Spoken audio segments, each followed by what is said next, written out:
সকাল সকাল মেয়ের আবদারে বসিয়ে দিলাম শুক্তো। বড্ড প্রিয় এই খাবার, এইটা দিলে পুরো ভাতটা খেয়ে উঠে যাবে।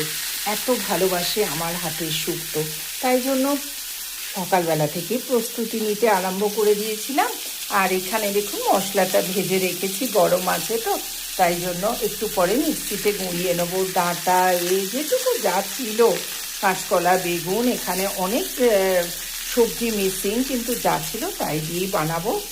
আর দই বার করে রেখেছি, আর সঙ্গে করবো দই মাছ। এই অল্প রান্না, কারণ বেশি রান্না করলে বড়ি ভেজে রেখেছি, আমার মেয়ে খেতে চায় না।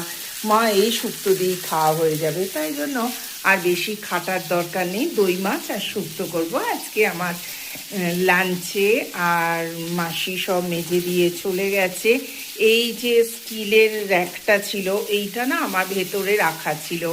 তা মেয়ে এসে বলছে ওটা ভেতরে রেখেছো কেন? আমি বলছি গোপালের এগুলো মানে বাসনপত্র সব রেখেছি। আর মেয়ে দেখুন, মেয়ের এয়ার ফ্রায়ারটা নিয়ে চলে এসছে, এখানে রাখা আছে। জায়গাগুলো এতটাই কম যে শুধু জিনিসে ভরে গেছে, রান্না করে রাখবো কোথায়, এটাই প্রবলেম। যাই হোক, শুক্তোটা বানিয়ে ফেলি, তারপরে লাস্ট লুকটা আপনাদের সাথে নিশ্চয়ই শেয়ার করব। সঙ্গে থাকবেন, সাবস্ক্রাইব করে দেবেন।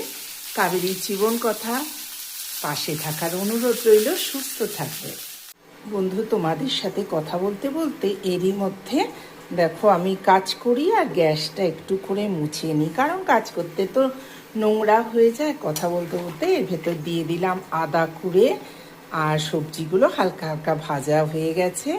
এতে নুন হলুদ সব দিয়ে এবার দিয়ে দেবো চাপা। ব্যাস, চাপা দিয়ে দিলাম। এবার চলুন অন্য কাজে যাই। এরই মধ্যে টুক করে খেয়ে নিয়েছি আমার ব্রেকফাস্ট। আমি খেলাম দই মুসলি, আর আমার মেয়ে খেলো দুধ মুসলি। অল্প একটুখানি খায়, খাওয়া তো নয়, যেন পাখির আহার, তার ওপর আবার করছে জিম। যাই হোক, এরই মধ্যে সব মেলা টেলা মোটামুটি হয়ে গেছে। চলুন গাছগুলো একটুখানি দেখি। বর্ষাকালে গাছগুলো বেশ ভালোই হয়, একদম ঢলপলে হয়ে উঠেছে। এই ডালটাকেও এবার ভাবছি একটুখানি দড়ি দিয়ে বাঁধবো। এটার ওপর পাকিয়ে দিয়েছি, দেখি কেমন ওঠে। আর এখানেও একটা দড়ি দিয়ে দিয়েছি, মানি প্ল্যান্টটা এখান দিয়ে উঠবে। এটাও বাড়ছে, এখন বর্ষাকালে তো সব শাখা প্রশাখা বেরোচ্ছে। আর এইটার কি সুন্দর একটা ফুল বেরিয়েছে দেখুন। এই যে মানি প্ল্যান্টের সব শাখা প্রশাখা কেটে দেখুন লাগিয়েছি, কি সুন্দর হয়ে গেছে না? এইটা আবার এদিকে আনি, এই করি সকাল থেকে উঠে, একবার জল দিই, একবার এদিকে আনছি। কিরকম ভাবে রাখলে সুন্দর লাগবে, আমার মনটা ভরে যাবে, সেই আর কি করার চেষ্টা। যাই হোক, ছোট্ট বাগানে স্বাগত। গুড মর্নিং বন্ধুরা। জামা কাপড় তো একদমই শুকোচ্ছে না, কারণ মেঘের কখনো মুখ ভার, কখনো ঝকঝকে রোদ্দুর, আর এই চলছে মেঘের খেলা আর কি। এখন বাজে 12টা 10, খেতে আসবে কর্তামশাই 2টো। বাপরে, হঠাৎ করে মেঘের অভিমান হয়েছে, একদম দেখুন কালো করে এসছে, বুঝতে পারছেন? একদম কালো করে এসছে। এই শাটারটা টেনে দিই, কারণ হচ্ছে এইখানে এসির মেশিনটা আছে তো। এই দেখুন, এসির মেশিনটা আমার এখানে রাখা আছে, এই যে বাইরে, সেখান থেকে জল টপকে না ঘরের ভেতর চলে আসে। কালকেই ছিল ঝকঝকে রোদ্দুর, কী যে হলো, এখন আবার কান্নাকাটি করছে। মেঘ কালো করে এসছে, সকালবেলা হয়ে গেছে এক পশলা বৃষ্টি। এই হচ্ছে আজকে আমার দিনের গল্প। সঙ্গে থাকবেন, দেখি আর কি কি করি, আপনাদের সাথে শেয়ার করি। এই তো রোজকার আমাদের জীবনের গল্প। রান্নাঘর, ঘর, দেখুন বলতে বলতে তো প্রচণ্ড বৃষ্টি চলে এলো। মেয়ের আজকে উঠতে একটু দেরি হয়ে গেছে, জিমে যায় 11টায়, আজকে গেল 11:30। তারপর থেকে আবার সেই একা থাকার পালা। আর এরই মধ্যে তোমাদের শেয়ার করছি, দেখাচ্ছি যে আমার মেয়ে কত ফুল গাছ সব কিনেছিল, ওখানে এনেছে। না মানেই সব মাকে দিয়ে যাওয়া, মা এগুলো তুমি রাখো।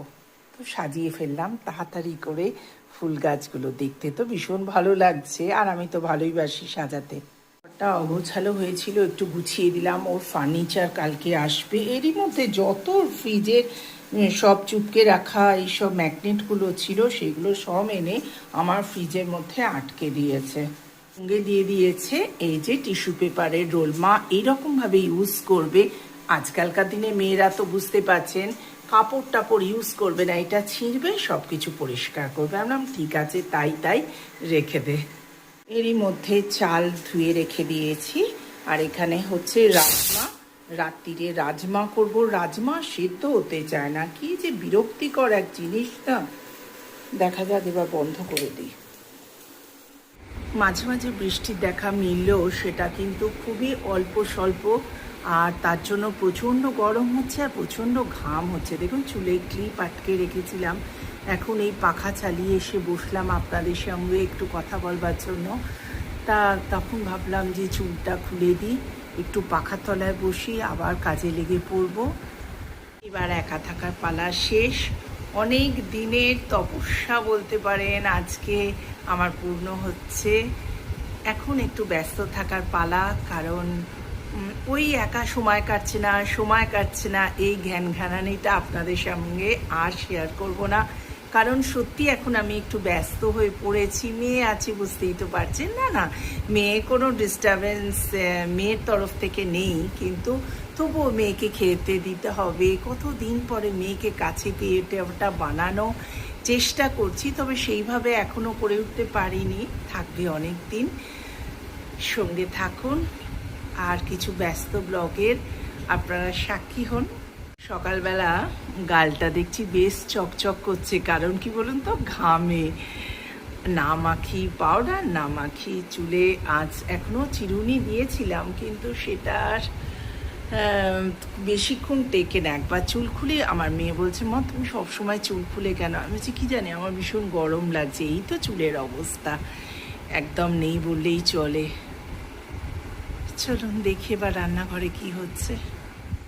শুক্তো প্রায় শেষের পথে, ওপরে দিয়ে দিলাম মশলা। ভাজা মশলাটা করে যা গন্ধ বেরোচ্ছে, দারুণ। সত্যি এইটা এমনই জিনিস যে যতবার খাই ততবার আমাদের কাছে নতুন লাগে, তাই না? এর ফলে অনেক সবজিও খাওয়া হয়ে যায়, আর পুরো থালার ভাতও শেষ হয়ে যায় আমার মতে। জানি না আপনাদের কীরকম লাগে। চলুন এবার দিয়ে দিই ঘি। দেখুন, প্রচুর ঘি দিয়ে দিয়েছি, আর হয়ে গেছে আমার শুক্তো। কেমন হলো জানাবেন, দেখে তো দারুণ লাগছে। আর আমি এর মধ্যে একটু খেয়েও দেখে নিয়েছি, নুন মিষ্টি একদম পারফেক্ট। এখানে আমার দই মাছটা অলরেডি ডান। এবার লাস্টে দিয়ে দেবো একটুখানি ধনে পাতা। 3 পিসই করেছি, অল্প। এখনকার দিনের বাচ্চারা বুঝতেই পারছেন অস্বাস্থ্যকর খাবার বেশি খাবে, কিন্তু না, মাছ 1 পিস, তাহলে আমরা 3 পিসই পোনা, দই পোনা করে ফেললাম।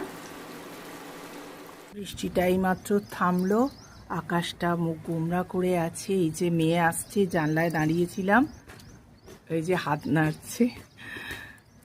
এই জিম থেকে ফিরছে, এখন ঘড়িতে তো 1টা বেজেই গেছে।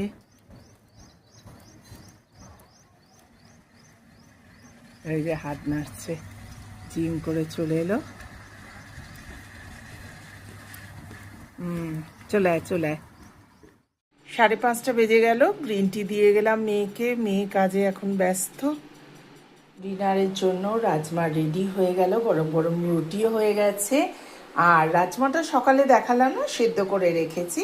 এখন সেটাকে সাঁতলে ধনে পাতা দিয়ে খুব সুন্দর করে বানিয়ে ফেললাম। তো গুড নাইট বন্ধুরা, শুভরাত্রি, টাটা। নেক্সট ব্লগে তোমাদের সাথে আবার আমার দেখা হবে।